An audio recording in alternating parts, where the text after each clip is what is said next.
so you can see me. That's nice. That's good. All right, so I'm here to talk about reactive apps with Akka and AngularJS. My name is Heiko. I'm working for CodeCentric. And before getting started, I would like to know how many of you have heard Reactive or Akka or used something like that before? Raise your hands. Yeah, I guess I can see some. All right, all right.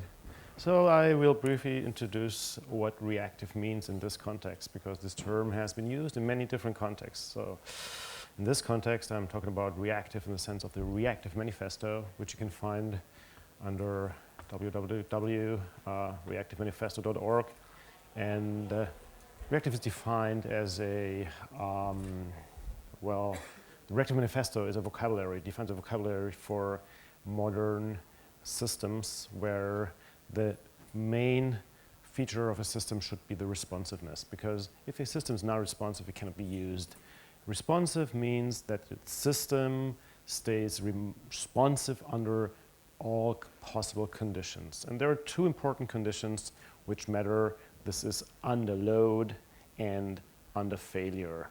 I won't be able to really demonstrate a lot of elasticity, which means responsive under load, because I only have a single machine here.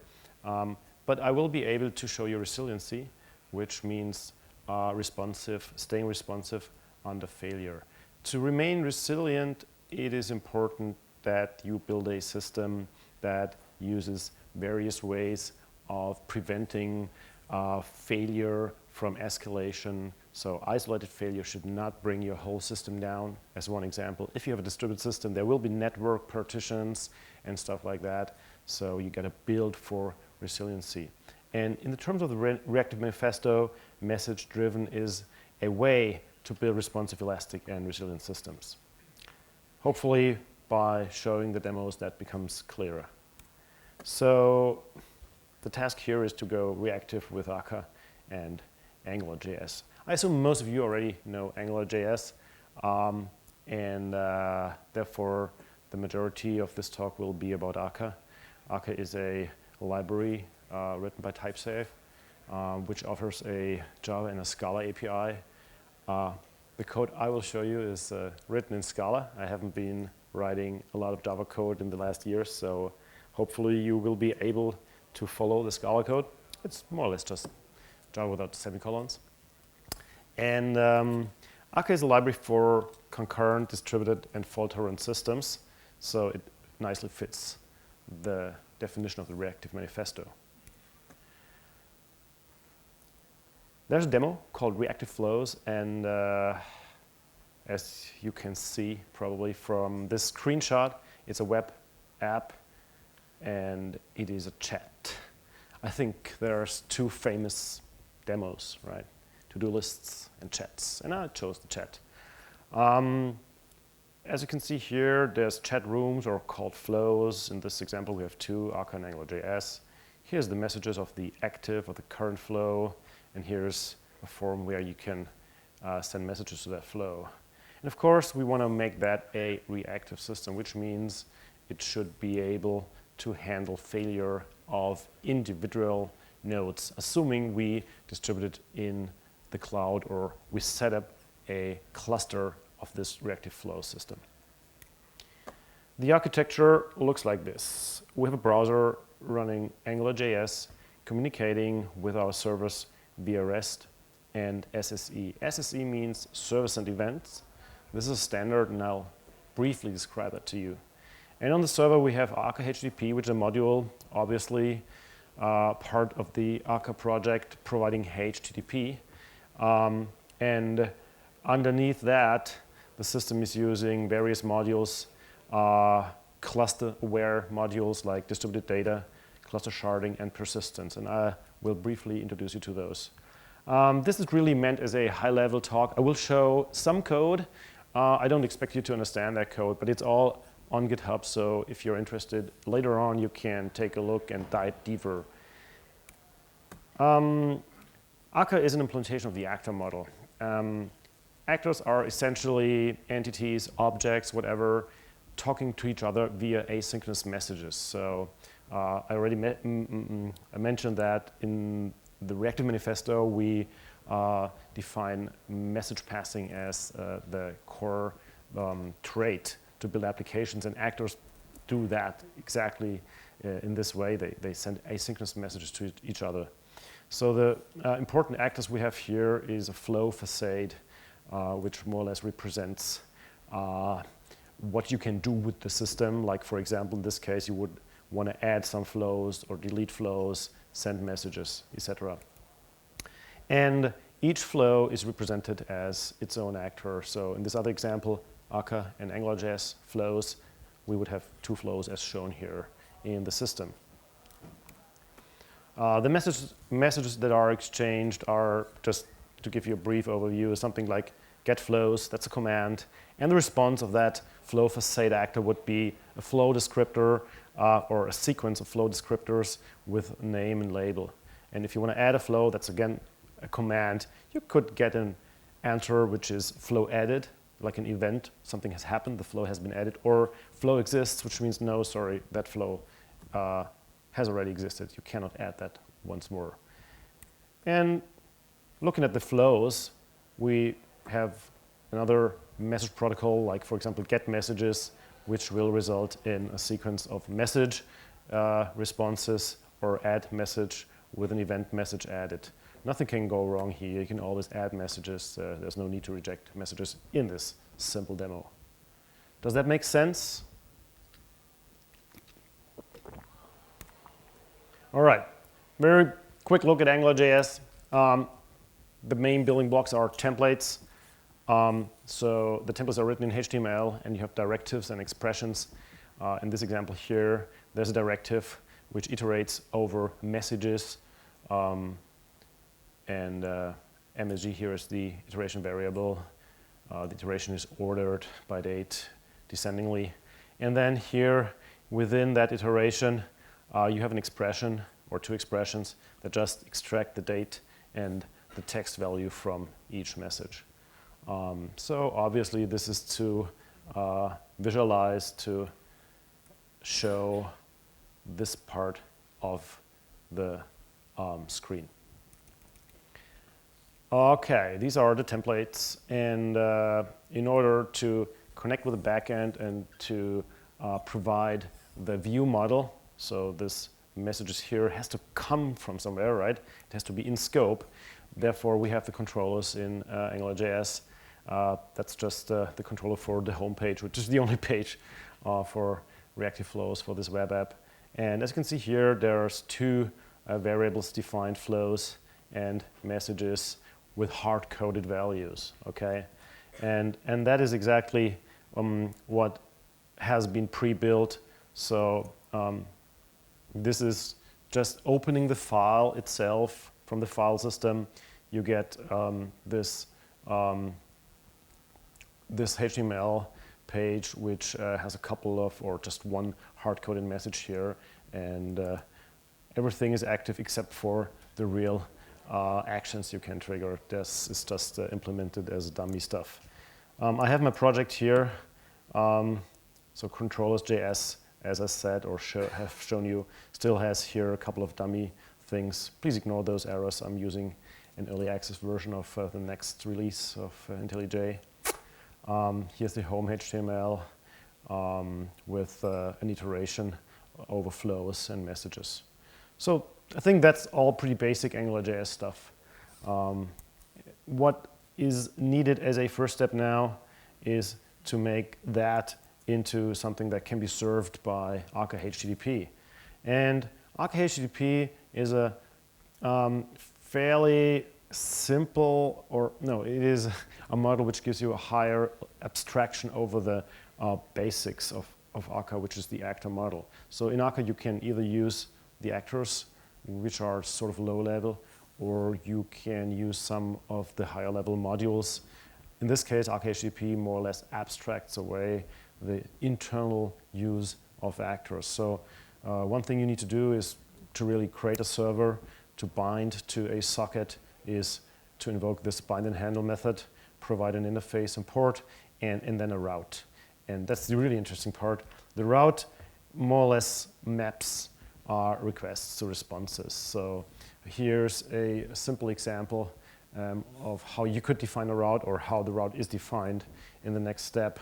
So the route is composed out of two sub-routes, assets and shutdown. Assets is more or less just for the static assets. So whenever there's a get, and it cannot be fulfilled with some other route, Akka HTTP will look into the resource directory named web and try to, let's say, serve the index.html or the CSS, whatever. Same is true for if we go for the single slash path, which means to the root path, we get web index.html. A little more interesting, this is an error that should also be the single slash, doesn't matter. If you go with a delete, that's the HTTP verb. If you go with a delete to the root path, then we complete that request with the following block. Here we send a shutdown message, to the HTTP service actor.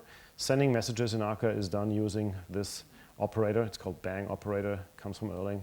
And we complete the request with this string shutting down now. Well, of course, you can't complete a request with a string directly. So there's some marshalling and unmarshalling going on in the background. So in this case here, HTTP OK 200 will be sent to the client with a plain text message response. Okay, so let me just show you that. I will run the demo.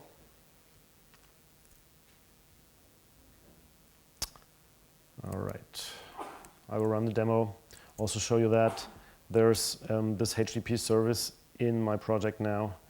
Let's move it to this end.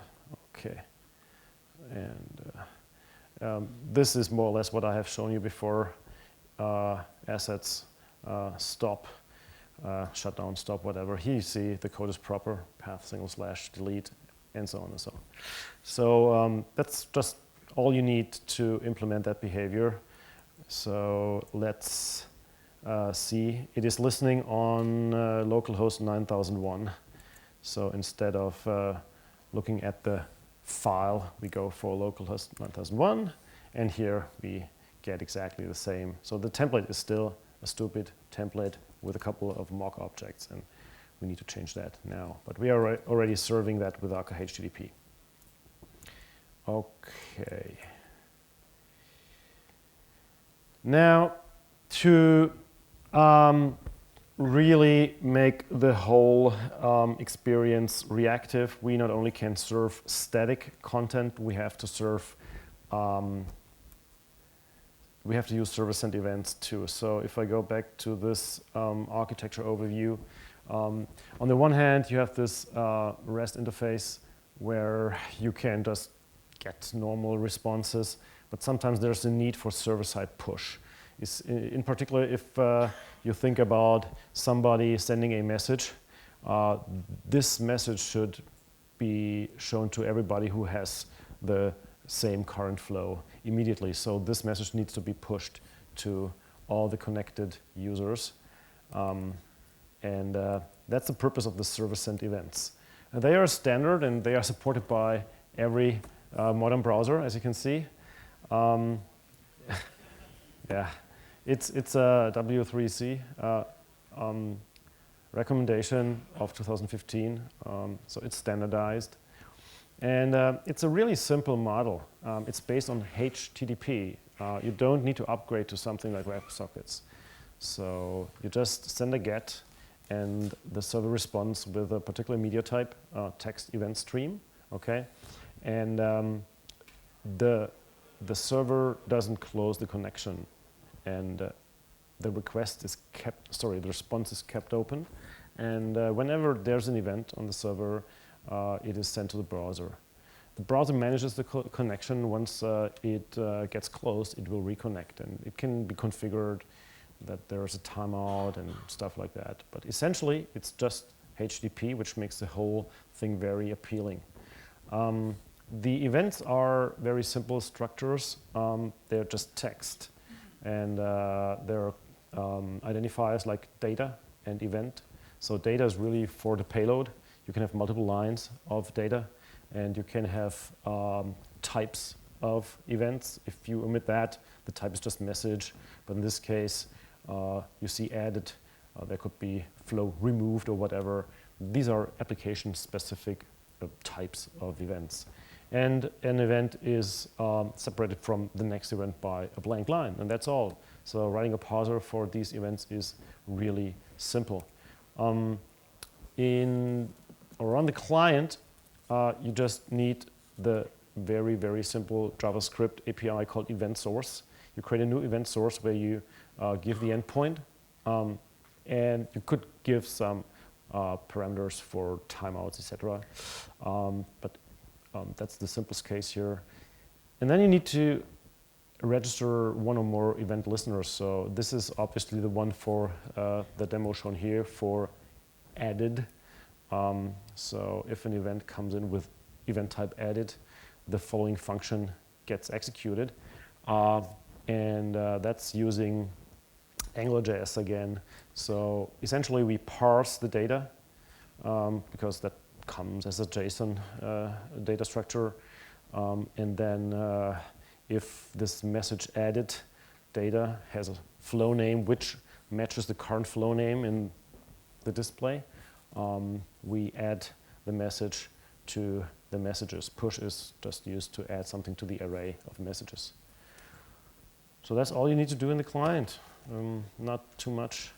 On the server, it is even easier because we are using a library called Akka SSE, which supports SSE. So all we need to do is we need to talk to some actor, the HTTP service, to create a message event source. And we can map that to a source of service and event. Service and event is a type which is defined in that Akka SSE library. To understand that, you have to know that Akka HTTP uses Akka streams, which is an implementation of reactive streams. Reactive streams is a standard defined by various parties, and it is implemented not only by Akka but also by a lot of other well-known libraries and frameworks like Vertex, Reactor, RegPet, etc. So streams are reactive streams are a fantastic thing. You should check them out because they are streaming with back pressure, so they give you flow control. That means you will never end up with a consumer that is overwhelmed by a fast producer, and the other way around. If your consumer is faster, it won't unnecessarily pull the slow producer. Okay, so let's move forward to that. I have learned I only have 40 minutes, so we cannot dive into all the details.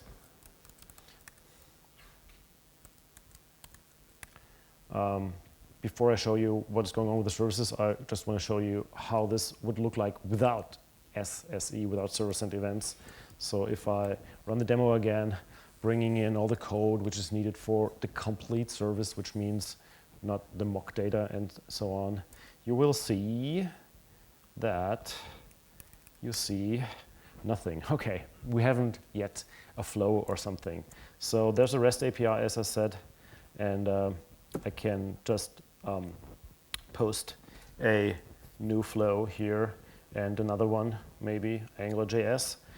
And you see still nothing because we don't have service and events yet. But if you refresh that page, we have those two flows. So the current state of the application is like 20 years ago, where you had to hit return or refresh button all the time. And of course, you can even send new messages here, and nothing happens until you refresh. So what we have to add now is this service and event support. So let me move on to that. And essentially, in the code base, we now see, be quiet please, we now see what I told you. Somewhere we need, I can't see it, I'm sorry. Things are still going on in IntelliJ here. so I better switch to the demo again. Okay, sorry for that, IntelliJ is too slow. All right, so again, I restarted the app, nothing is there, but this time, hopefully, if I add Akka and AngularJS, oh, still not shown, damn. Maybe I forgot something. Did I move forward?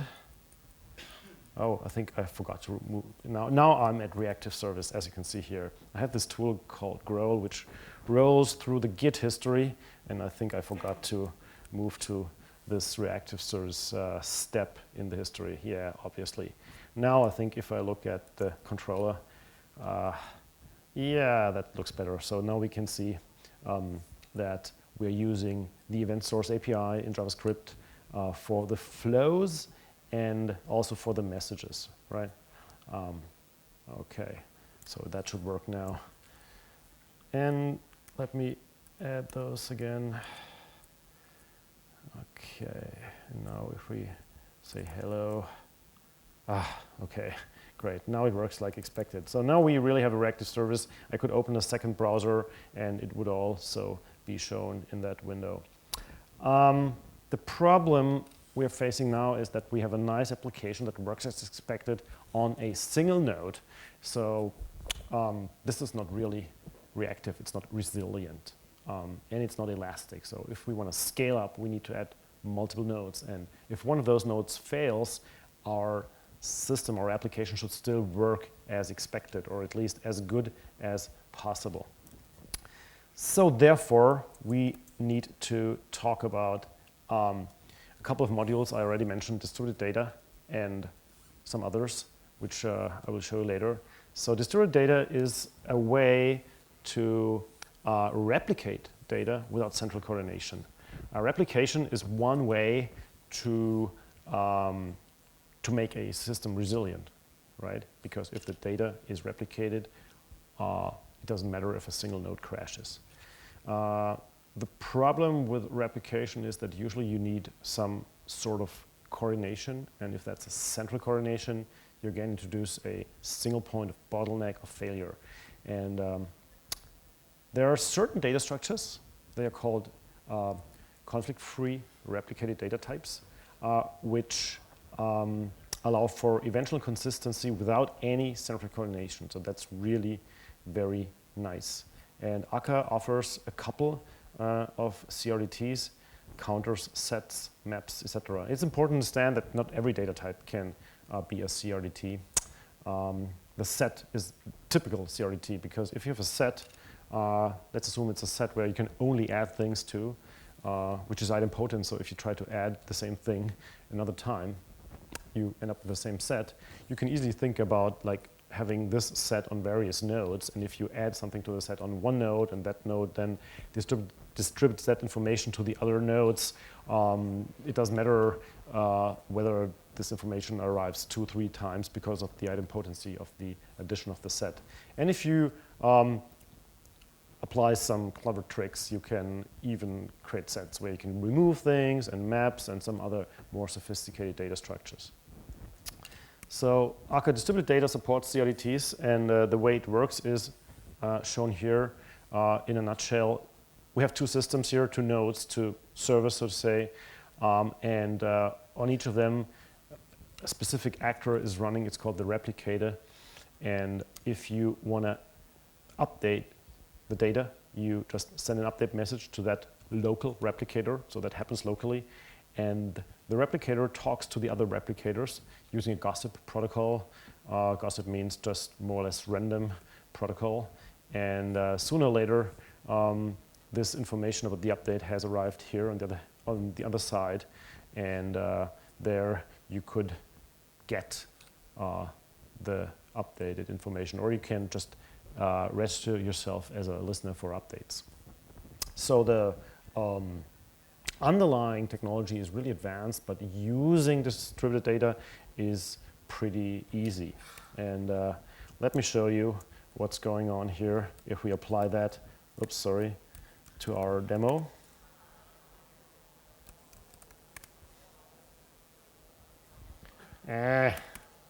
Okay, let me start it again. In our demo, I'm using distributed data for the flows.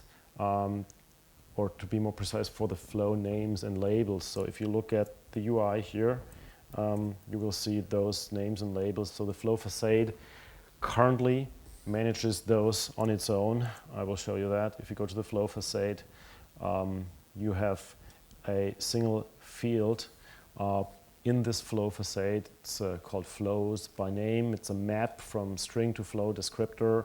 The details don't matter, but the problem here is that each flow facade on every node maintains a collection with the information about the flows. And that is, of course, not how it can work in a distributed setting, right? Because if I talk to node number 1 and add a flow, that gets only added to this node 1. We want this data to be distributed. And that's where we introduce our Akka Distributed Data. As you can see here, this has changed a little bit. We're using change notifications, as you can see here, by the replicator. And every time we get a change notification, we update our internal state, and a couple of other smaller changes, but just a couple of changes, not too much. As I said, the programming model is fairly easy. And what we can do now is the following. I start this RF1, which means this node which listens on HTTP 9001. And I will then also start the second node, ASPT, RF2, okay. And that will listen on 9002. While this is starting, I will already, again, create the Akka flow, not yet the AngularJS flow. So that means listening here, or going to 9001 gives us the Akka flow, right? And hopefully the other has already started. 9002, here we go.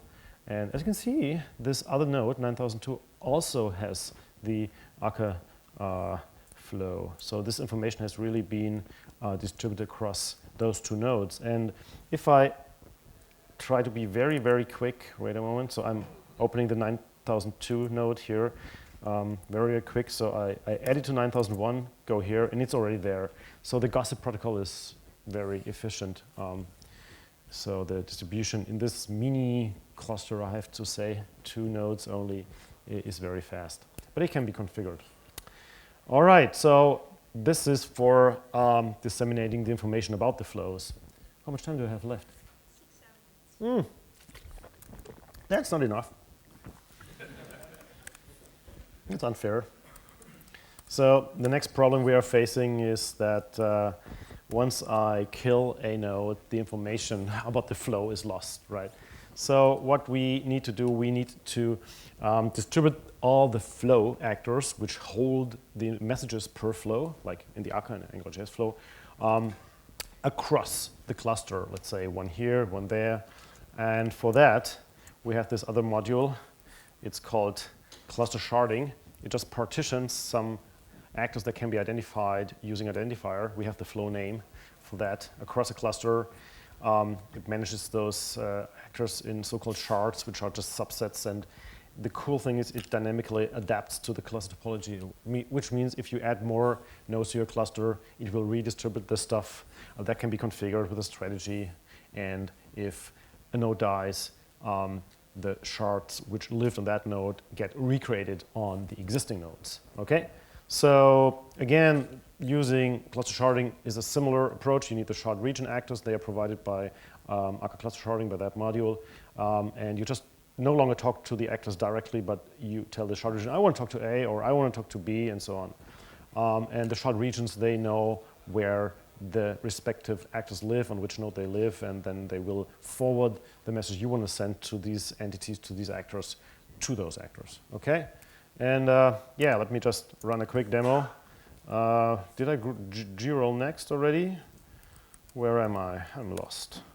I'm already here. Okay, let me start that. So we, as you will see, we will be almost there, but not yet completely.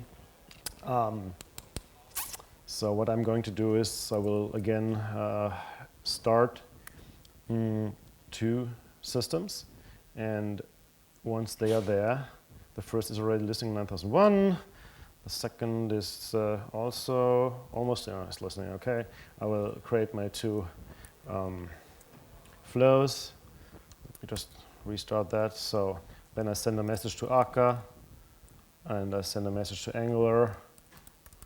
Hooray, that works. What's going on here? It's visible here on 9002. Great. So what happens if I now kill the second node, for example, right? So obviously, I killed one node. I cannot talk to this directly anymore. I would have a load balance in front of that, which detects that, so that wouldn't be a problem in the real world. But what has happened to my flows? Akka flow still there, AngularJS flow dead. Because the flows have been evenly distributed across the cluster, so the AngularJS flow was living on the second node, which I just killed. So we're not yet fully there. What we need is a way to survive these crashes. So if an actor is stateful, and the flow actors obviously are stateful, we need to answer the following question: how can the state be persistent and recovered, right?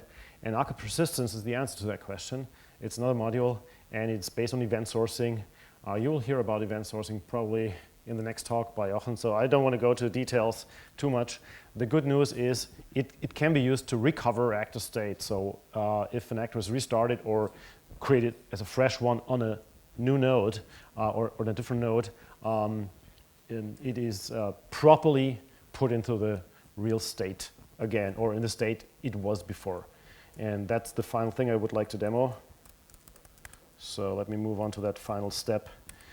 So the thing I had to change is just take my flow actors and make them persistent actors. The API is a little different, but not that much different. Okay. I think I forgot it again to 0. So, all right, now I did it. Is there anything here? Yeah, the demo. Okay. Okay, the first one is up and running. Let me bring up the second one, and then create the two flows again. Create it here, and there. So we have our two flows now, and I will again say Akka here and Angular here. That should be visible here too. Hooray. Hooray. All right. So if I now kill the second node, it again gets detected up here. But because I'm using Akka persistence as a background, the shard will not only be moved over to the existing node, but the actor, the AngularJS actor, hopefully got restored. And hey, hooray, it works as expected. So now we only have one node, but it still has the same information than as we had before. So the information was recovered. Yeah, so I think I'm running out of time. Just made it in time. It was a rush. I'm sorry for that. 40 minutes are really a very short time. On the other hand, the code is in GitHub, and you can look it up. And I'm happy to take questions either at lunch, or you can send me a message or whatever.